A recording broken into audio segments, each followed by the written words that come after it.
तो आज जो हमारा विषय होगा वो सवाल जवाब ही होंगे। बहुत से सवाल जो भगत भाई पूछते हैं उनमें से आज कुछ चुने हुए सवाल हैं, मैं रखूंगा आप लोग के सामने। पहला सवाल है कि क्या कबीर साहब एक आम भगत हैं? यानी कि जैसे आपने देखते आए हो, आप इतिहास में कई भगत हुए हैं, भगवानों की पूजा करी, कईयों ने गुरु धारण करके पूजा पाठ किया, कईयों ने बिना गुरु धारण किए भी भगवान से प्रेम किया, पूजा पाठ किया। धन्ना जट भी उनमें से एक नाम है। क्या कबीर साहब भी ऐसे ही एक आम इंसान थे, एक आम भगत थे जो निराकार भगवान की पूजा करते हैं?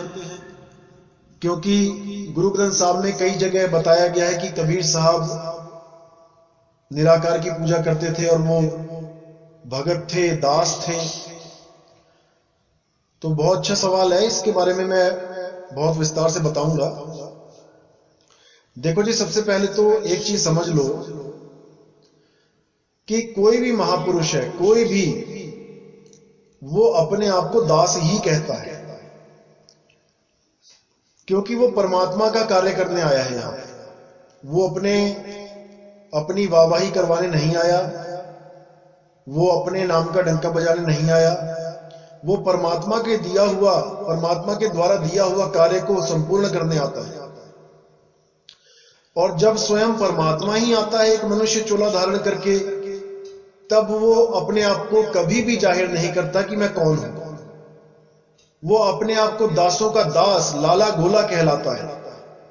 जैसे हमारे प्रधानमंत्री अपने आप को कई बार भाषण देते हुए चौकीदार कह देते हैं कि मैं देश का चौकीदार हूं, तो वो उनका एक भाव होता है कि मैं आप लोगों का सेवादार हूं, मैं इस देश का सेवादार हूं। लेकिन अगर कोई मूर्ख ये सोच के प्राइम मिनिस्टर ऑफिस में चले जाए, पीएमओ वहां चला जाए और बोले कि मैं चौकीदार से मिलने आया हूं, वो तो चौकीदार है, वो तो भाषण में कहता है कि मैं चौकीदार हूं, और तुमने उनको प्रधानमंत्री बना रखा है। अगर ऐसा कोई बेवकूफ वहां जाके ये बातें बोलेगा तो उसको सब मूर्ख ही कहेंगे। वो अपने आप को कुछ भी बोल सकते हैं, वो कुछ भी बोल सकते हैं अपने आप को, लेकिन हम नहीं बोल सकते, हम नहीं बोल सकते। कबीर साहब क्या चीज हैं ये जगत जानता है, ये हर संत जानता है। संतों की वाणियों में कबीर साहब के बारे में इतना कुछ लिखा है। तो कई लोग कहते हैं कि नहीं, ये सब मिलावटी वाणियां हैं। अरे भाई, क्या सब संतों को केवल कबीर साहब ही दिखाई दिए थे कि उनके नाम की मिलावट करनी है? किसी और संत के नाम पे मिलावट क्यों नहीं हुई? किसी और संत का नाम क्यों नहीं लिया गया? केवल कबीर साहब के नाम पे ही हर चीज हुई। कभी उन्हें ब्राह्मणी का पुत्र बना दिया गया। अरे उस ब्राह्मणी का नाम तो पता कर लो। जब उन लोगों को पता ही था कि ये ब्राह्मणी का पुत्र है, तो भाई उसी वक्त पता करना चाहिए था कौन सी ब्राह्मणी का पुत्र है। कुछ लोग कहते हैं कबीर साहब के माता पिता नीरू नीमा थे, जुलाहे थे। वहां पे भी खंडन किया गया। कुछ लोग कहते हैं कि कबीर साहब की बीवी थी माता लोई। अरे भाई, तो माता लोई उनकी बीवी थी, तो उनकी बीवी के पापा का, मतलब पिताजी का, माताजी का कोई नाम तो बता दो। क्यों आज तक कोई नहीं बता पाया? माता लोई का गांव तो बता दो, कौन से गांव से उनकी पत्नी थी। राम जी का इतिहास पता है, राम जी के दादा परदादा सबके नाम पता है। विष्णु जी का पूरा इतिहास पता है, कौन कौन से युग में आते हैं। सारे 10 गुरुओं का इतिहास पता है, कौन कौन सी माता जी हैं, उनके पिताजी का क्या नाम है, उनकी माता का क्या नाम है, उनके बच्चों का क्या नाम है। सबका इतिहास है। केवल कबीर साहब का इतिहास नहीं मिलता किसी को। इसके पीछे बहुत बड़ा राज है। उस राज को जो समझ जाता है उसका बेड़ा पार हो जाता है। और जो कबीर साहब को एक आम भगत मानता है, वो बेचारा इसी जन्म मरण में उलझा रहता है। मेरे कहने का मतलब ये नहीं कि आप परमात्मा कबीर साहब को मान के उनकी पूजा करना शुरू कर दो, बिल्कुल नहीं। कबीर साहब के बताए हुए सिद्धांत पे चलना है कि कबीर साहब ने क्या बताया, मुक्ति के लिए क्या जरूरी है, इस पे चलना है। अगर ये सिद्धांत आपको समझ में आ जाता है, फिर समझ लो कि आपको 84 में आपको जन्म मरण में डालने वाला कोई नहीं। और अगर ये सिद्धांत नहीं समझ में आता है तो आपको दोबारा आना ही पड़ेगा। और कोई कहे कि बिना गुरु के सिद्धांत समझ में आ जाएगा, भैया वो भी नहीं आने वाला, कभी नहीं आएगा। क्योंकि कबीर साहब का इस दुनिया में आने का मकसद ही ये था कि गुरु परंपरा को अटल बनाना है। और गुरु ही नहीं, सतगुरु परंपरा को। सतगुरु, गुरु तो बहुत हैं, गुरु तो सतयुग द्वापर त्रेता में गुरु ही गुरु हैं, जहां भी नजर मार के देख लो। लेकिन सतगुरु जो शब्द है वो कबीर साहब के द्वारा ही लाया गया इस दुनिया में। सतगुरु यानी सच्चा गुरु। क्योंकि किसी भी काल में, किसी भी धर्म में गुरु को झूठा नहीं बोला गया। जब कोई झूठा है ही नहीं तो सत्य यानी सच्चे गुरु का नाम कहां से आ गया भाई। जैसे सूर्य एक है तो कभी कोई नहीं कहता कि सच्चा सूर्य, आज सुबह सच्चा सूर्य निकला। सूर्य तो एक है। कोई नहीं कहता आज सच्चा चांद निकला, चांद तो एक है जो हमें दिखाई देता है। लेकिन गुरु अनेक हैं। राम जी के भी गुरु हैं, कृष्ण जी के भी गुरु हैं, सबके गुरु हैं, लेकिन सतगुरु कोई नहीं है। उस सतगुरु की परंपरा को चालू करने के लिए, चलाने के लिए स्वयं सतपुरुष शब्द गुरु एक इंसानी चोले में आया। उसी को बंदी छोड़ कबीर साहब कहा जाता है, जो आके रामानंद जी के पास रहे और रामानंद जी के पास रहते हुए उन्होंने गुरु जी को भी ज्ञान दिया और सब चेलों को भी ज्ञान दिया। वो ज्ञान कहां से आया उनके पास?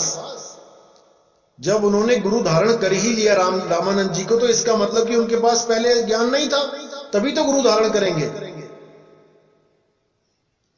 लेकिन गुरु धारण किया है तो गुरु को ही समझाने लग गए, ऐसा कैसे हो सकता है? क्योंकि भाई वो पूर्ण थे, वो एक रोल प्ले करने के लिए आए थे, यहां पे लीला करने के लिए आए थे, गुरु परंपरा को अटल बनाने के लिए आए थे। जहां पे उन्होंने बहुत कुछ बोला गुरुओं के बारे में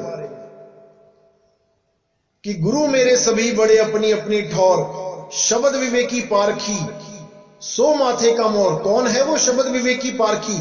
अरे वो भी तो गुरु ही है, उसी को तो सिर पे बैठाना है। शब्द विवेकी पारखी यहां गुरु परमात्मा के लिए नहीं बोला कि परमात्मा शब्द का विवेक करेगा। अरे वो तो स्वयं शब्द है, शब्द का विवेक तो हमने करना है, गुरुओं ने करना है। और जब शब्द विवेकी गुरु आपको मिलेगा तब आपका कल्याण होगा। और इस दुनिया में एकमात्र शब्द विवेकी पारखी गुरु कौन है? वो स्वयं बंदी छोड़ है, जो अपना ही ज्ञान देने आते हैं, शब्द का ही ज्ञान देने आते हैं। वो अपनी जय जयकार करवाने नहीं आते कि मेरी जय करो मैं तब खुश होऊंगा। वो खुश होते हैं जब आप शब्द को ग्रहण करते हो, और वो दुखी तब होते हैं जब आप शब्द की महिमा को जान नहीं पाते हो और इस जन्म मरण रूपी चक्की में पिस जाते हो। इसीलिए बोला गया कि चलती चक्की देख के दिया कबीरा रोए, और दो पाटों के बीच में साबुत बचा ना कोई। अब ये दो पाट की चक्की चला कौन रहा है जिसको देख के कबीर साहब रो रहे हैं? इस पे विचार करना है। क्या जरूरत है ये चक्की चलाने की? किसको पीसा जा रहा है? कौन चला रहा है ये चक्की? जब तक इसका ज्ञान नहीं हुआ, जब तक आप इस चक्की चलाने वाले से बच नहीं सकते। इतना याद रखना। कौन चला रहा है ये चक्की? मन और माया मिलके चला रहे हैं। इसी को ज्योत निरंजन कहा जाता है। ज्योत यानी ज्योता वाली माता, आदि माया, और निरंजन यानी अलख निरंजन। यही मन और माया की चक्की सदा सदा से चल रही है। जब तक इस मन और माया को आपने पहचान नहीं लिया सही से, जब तक आप इसको त्याग नहीं सकते। अगर आपने सांप को रस्सी समझ के पकड़ लिया है तो आप उसको छोड़ोगे नहीं। लेकिन जब आपको बोध हो जाएगा कि भैया ये रस्सी नहीं, ये सांप है, फिर आप उसको पकड़ोगे भी नहीं। तो ये बोध कौन कराएगा? ये गुरु का काम है। गुरु बताएगा आपको। आज बहुत से लोग ये बातें करते हैं, गुरु की जरूरत नहीं है, गुरु की जरूरत नहीं है, और प्रमाण कहां से दिखाते हैं? वाणियों से। अरे भाई, वाणी किसने लिखी? वाणी भी तो एक इंसान ने लिखी है। अगर वही इंसान बोल के समझाने लगे तो तुम क्या उसको गुरु नहीं कहोगे? भाई, जो ज्ञान देता है, जो ज्ञान बताता है, उसी को गुरु कहते हैं। और जिसका ज्ञान दिया जाता है उसको सतगुरु कहते हैं, उसको शब्द गुरु कहते हैं। जब तक गुरु आपके जीवन में नहीं आएगा, आपकी आध्यात्मिक यात्रा शुरू नहीं हो सकती। आपको समझ ही नहीं आएगा मैं करूं तो करूं क्या। कभी कोई नाभि में ध्यान लगाने लग जाएगा, कोई श्वासों में सोहम का जाप करने लग जाएगा, कोई हृदय में ध्यान लगाने लग जाएगा, कोई कंठ चक्र में फंस जाएगा, कोई त्रिपुटी में ध्यान लगाने लग जाएगा, कोई ब्रह्मरंध्र में उलझ जाएगा। जा ही नहीं सकते कहीं जब तक सतगुरु विदेही शब्द का बोध ना करा दे, उस परम ज्ञान को ना समझा दे जो दसम द्वार से पार है। नहीं तो ये जितने भी जीव हैं, जितने भी भगत हैं, ये सब दसम द्वार के अंदर की ही साधना करके अपना जीवन बर्बाद करके चले जाते हैं। इसीलिए साहिब ने बोला कि दसों द्वार से आपको निकलना पड़ेगा। कहां जाओगे? कई लोग हमारा सत्संग सुन सुन के कहने लग गए हैं कि आत्मा कहीं आती जाती नहीं है और आत्मा तुम्हारे शरीर के अंदर है। मिक्स खिचड़ी ज्ञान। अरे भाई, अगर तुम्हारे शरीर के अंदर आत्मा है और उस आत्मा से ही तुम्हारा शरीर चल रहा है और आत्मा कहीं आती जाती नहीं, तो वो सदा तुम्हारे शरीर के अंदर ही रहेगी। फिर ये शरीर की एनर्जी क्यों खत्म हो जाती है? ये शरीर क्यों मृत हो जाता है? ये शरीर के फ्यूज क्यों उड़ जाते हैं? अगर वो करंट सदा सदा तुम्हारे अंदर है तो कोई विचार नहीं करता। जैसे किसी बोतल में पानी है और पानी अमर है, पानी ही ताकत दे रहा है बोतल को, तो बोतल में पानी सदा के लिए है तो बोतल तो अब स्वयं अमर हो गई। जिस जगह स्वयं परमात्मा आके विराजमान हो जाए, वो जगह तो कभी खत्म हो ही नहीं सकती ना भाई, वो तो अमर हो जाएगा। ऐसा ये लोग इसलिए बोलते हैं क्योंकि इन लोगों को भी यही नहीं समझ में आ रहा है कि तुम्हें एक दिन शरीर छोड़ना पड़ेगा। शरीर में कौन है? जो आता जाता है वो जीव है। जीव आता है शरीर में तो ये शरीर चलता है, जीव चला जाता है तो ये शरीर निढाल होके गिर जाता है। इसीलिए बोला उड़ जाएगा हंस अकेला, उड़ जाएगा हंस अकेला। हंस उड़ जाएगा, कहां उड़ के जाएगा? अगर उसको अपने घर का पता है फिर तो भाई वापस चला जाएगा, और अगर उस हंस को नहीं पता है कहां जाना है तो इन्हीं दसों द्वारों से अगली जून में चला जाएगा। कोई रोक नहीं सकता उसको। कौन रोक सकता है? शब्द गुरु, वो रोक सकता है। कैसे रोकेगा? जब कोई भेदी सतगुरु आपके जीवन में आके उस शब्द गुरु का लखाव करेगा, तब आप अपनी सूरत को उस शब्द गुरु से जोड़ना शुरू करोगे। और जिस दिन वो आप पे दया कर देगा, आपकी सूरत को उस अचल घर का, उस निज घर का ज्ञान हो जाएगा, बोध हो जाएगा। ये शरीर निज घर नहीं है, ये कच्ची मिट्टी का शरीर निज घर नहीं है। इस घर के बनने से पहले कहां थे? वो है तुम्हारा निज घर। ऐसे लाखों करोड़ों शरीर छोड़ के आ चुके हो, 84 लाख में भ्रमण करके आ चुके हो। आज कहते हैं लोग कि कहीं आना जाना नहीं है, शरीर में ही ध्यान लगा लो। अरे भाई, अगर इस शरीर से निकलोगे तो दूसरे जन्म में अगर जाओगे तो भाई कोई ना कोई रास्ता तो तय करना ही पड़ेगा। फिर भी तो कहीं से निकल के कहीं जा रहे हो। आज तुम अचल कैसे कह दोगे उसको जो अंदर विराजमान है? जब वो शरीर बनने से पहले इसमें नहीं था तो शरीर छोड़ने के बाद कहां रहेगा? उसको कैसे अचल कह सकते हो आप? वो अचल नहीं है भाई, जीव अचल नहीं है, आत्मा अचल है।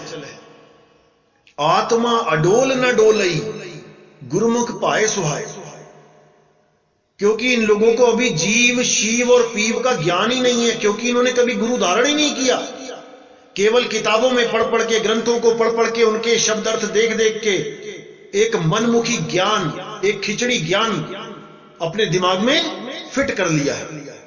अगर कोई गुरु बनाया होता तो जरूर इनको ज्ञान होता कि जीव, शिव और पीव क्या होता है। जब मैं गुरु ग्रंथ साहब की वाणी खोलूंगा जीव, शिव, पीव की, तो परमात्मा शायद इनको सद्बुद्धि दे। तो अगला सवाल जो है वो ये है कि क्या कबीर साहब 120 साल का जीवन जी के दोबारा कभी किसी संत को नहीं मिलने आए? यानी वो दोबारा जो बताया जाता है कि वो आते हैं, संतों को मिलते हैं, ये क्या झूठी बात है? बिल्कुल झूठी नहीं है भाई। आप देखोगे कि बहुत से संतों ने कबीर साहब का जिक्र किया अपने ग्रंथों में।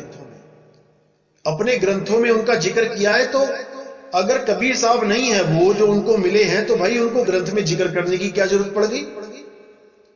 किसी और का जिक्र क्यों ना कर दिया? या फिर खुद को ही परमात्मा क्यों ना घोषित कर दिया? खुद को ही महान क्यों ना बता दिया ग्रंथ के द्वारा कि मैं ही परमात्मा था, मैं ही अवतार लेके आया? केवल कबीर साहब की ही महिमा क्यों गाई सारे संतों ने? इसके पीछे बहुत बड़ा राज है,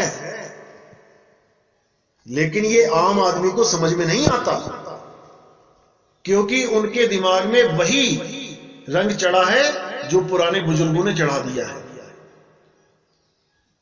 इसलिए इसको विस्तार से समझना पड़ेगा। आगे और भी सत्संग करेंगे गुरु ग्रंथ साहब के हिसाब से, तब आपको समझ में आएगा कि कबीर साहब क्या हस्ती हैं। क्योंकि गुरु ग्रंथ साहब में भी बहुत से कोड लगे हैं जो अभी खोलने हैं, और कबीर साहब के बारे में भी बताया जाएगा कि कबीर साहब आते कैसे हैं इस दुनिया में। क्योंकि लोग समझते हैं कि वो गर्भ से आते हैं, वो कभी गर्भ से नहीं आते भाई। ना हम लीना गर्भ बसेरा, बालक होए दिखलाया। इसका प्रमाण गुरु ग्रंथ साहब में भी दिया जाएगा, आपको तब समझ में आएगा। तो कई लोग कहते हैं कि क्या कबीर बीजक ही सबसे पवित्र ग्रंथ है, यानी कि बहुत इंपॉर्टेंट ग्रंथ है जिसमें मिलावट नहीं है, बाकी ग्रंथों में मिलावट है? यह बिल्कुल गलत है।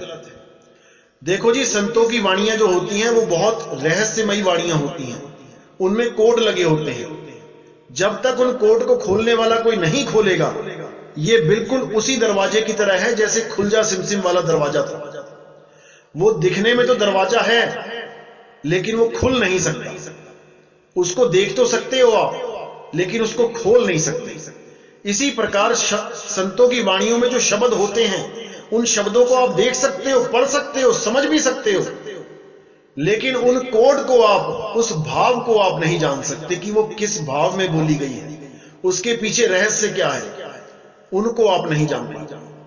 तो एक एक कोड खोले जाएंगे। और कुछ लोग कहते हैं कि बहुत से ग्रंथों में मिलावट है, जैसे गरीबदास जी के ग्रंथ में भी मिलावट है। कोई कहता है 50%, कोई कहता है 70%, कोई कहता है 90%। अरे भाई, गरीबदास जी के ग्रंथ में जो मिलावट करने जा रहा था ना, उसको लकवा मार गया था। अगर आपको इतिहास नहीं पता, छुड़ानी धाम जाके पूछो। जो भाई वहां पे ग्रंथ साहब में मिलावट करने जा रहा था, उसको लकवा मार गया था। और गुरु ग्रंथ साहब में भी जो मिलावट करने जा रहा था, जहां पे लिखा है कि मिट्टी मुसलमान की पेड़े पई कुम्हार, वहां पर ग्रंथ साहब में मिलावट करी गई थी एक शब्द की, लेकिन उसको होने नहीं दिया गया। वहां मिट्टी मुसलमान की जगह मिट्टी बेईमान की लिख दिया गया था, वहां पढ़ा गया था राजा के सामने। तो उस सिख भाई का नाम ही काट दिया गया सिखों में से कि ये हमारा गुरु सिख नहीं है, इसने मिलावट करने की कोशिश करी। इसी प्रकार संतों की वाणियों में मिलावट नहीं होते, गुप्त भेद होते हैं जिनको समझा जाता है। तो अगला सवाल है,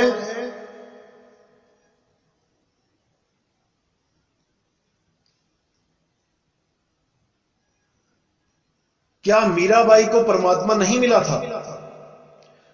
क्योंकि गुरु ग्रंथ साहब में सब संतों की वाणियां ली गई, लेकिन मीराबाई की वाणियां नहीं ली गई। एक भाई का सवाल था। तो भाई ऐसा बिल्कुल नहीं है, ऐसा बिल्कुल नहीं है कि केवल जो ग्रंथ साहब में जिन संतों की वाणियां हैं कि उन्हीं को मुक्ति मिली, बाकियों को नहीं मिली। ऐसा बिल्कुल नहीं है। बहुत से ऐसे संत हैं, बहुत से,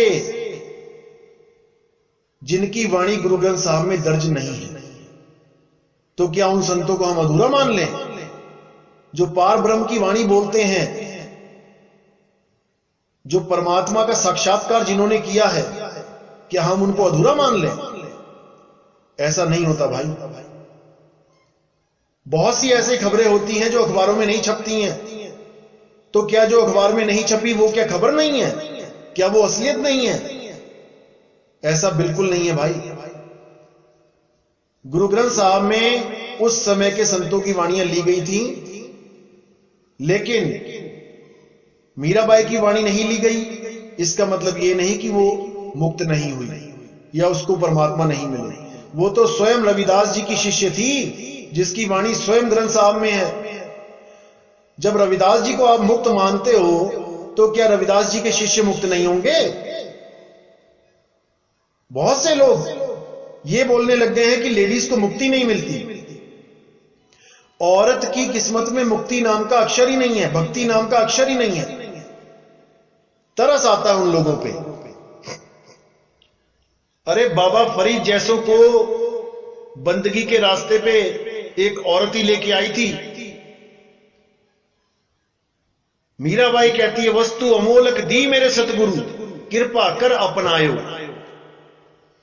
अरे वो प्रमाणित कर रही हैं, वस्तु अमोलक दी मेरे सतगुरु, मेरे सतगुरु ने मुझे वस्तु दे दी है। और ये लोग कहते हैं कि मीराबाई को मुक्ति नहीं मिली। कमाल के लोग हैं। तो भाई बहुत से आते हैं इस दुनिया में, बहुत से भरमाने वाले आते हैं। लोगों का काम है भरमाना। लेकिन अगर आप दृढ़ नहीं हो तो 100% भरम जाओगे। मैं कहता हूं 1000 बार कोई कहता रहे आपका 2000 का नोट देख के कि ये नकली है, नकली है, नकली है, लेकिन अगर आपको पहचान पता है नोट की और आपने परख लिया है अपने नोट को, तो किसी के कहने से वो नोट नकली नहीं हो जाता। इसीलिए मैं बार बार कहता हूं, जल्दबाजी मत करो इस पंथ में आने की। पहले ज्ञान को अच्छी तरह समझ लो। अगर आपने ज्ञान को अच्छी तरह समझ लिया और विवेक लगा के विचार करके समझ लिया कि यह पूर्ण सत्य है, उसके बाद 1000 बार कोई कहता रहे ये नकली है, नकली है, नकली है, लेकिन आप विचलित नहीं होना चाहिए आपको। और अगर आप विचलित हो जाते हैं तो यकीन मानना आप इस पंथ के लायक ही नहीं हो। आप जल्दबाजी में ही आए हो। और मैंने हमेशा जल्दबाजी वालों को सदा मना किया है कि मत आओ। जल्दबाजी का इस पंथ में कोई काम नहीं है। देर आओ, दुरुस्त आओ, पक्के पैर आओ, पक्का घड़ा होके आओ। कच्चे घड़े में पानी नहीं टिकता, फूट जाओगे, कोई फायदा नहीं होगा। तो अच्छी तरह समझना है एक एक चीज को, हर चीज पे विचार करना है। सत्य सत्य का निर्णय आपने करना है, कोई और नहीं आके निर्णय करके देगा कि ये सत्य है या असत्य है। आपको परमात्मा ने बुद्धि विवेक बख्शा है। आपने पूरी लगन से, पूरे विवेक से हर चीज को समझना है, क्योंकि ये एक जन्म है आपके पास, ये बार बार नहीं मिलेगा। कोई कहे बार बार मिल जाएगा, ऐसा नहीं है। एक बार ये जन्म मिला है, इसी में हमने बाजी मारनी है। अगर इसमें बाजी हार गए तो भाई 1,84,000 में जाना पड़ेगा।